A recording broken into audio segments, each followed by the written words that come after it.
ሃይ ጋይስ በጣም ጣፋጭና ቀላል የሆነ የፒዛ አሰራር ላሳያችሁ። ዳቦና ጥቅል ጎመንን በመጠቀም አሪፍና ቀላል የሆነ ፒዛ እንስራ። በመጀመሪያ የጋለ መጥበሻ ላይ ዘይት እንጨምራለን። ዘይት ሞቅ ሲልልን ቀይ ሽንኩርት ጨምረን እናበስለዋለን። ሽንኩርታችን በሰል ሲልልን የተፈቀፈቀ ካሮት ጨምረን በደንብ እናበስለዋለን።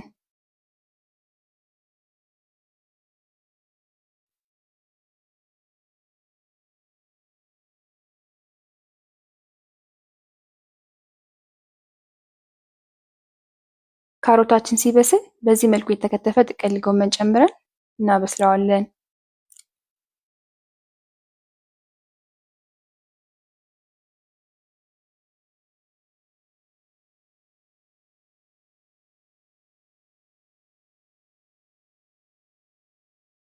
ከዛ ቱና እንጨምርበታለን።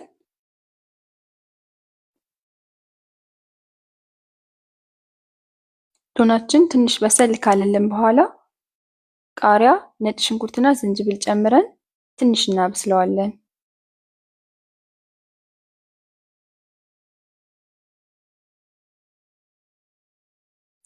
እንዲህ ከበሰለልን በኋላ ጨው ጨምረን እናወጣዋለን።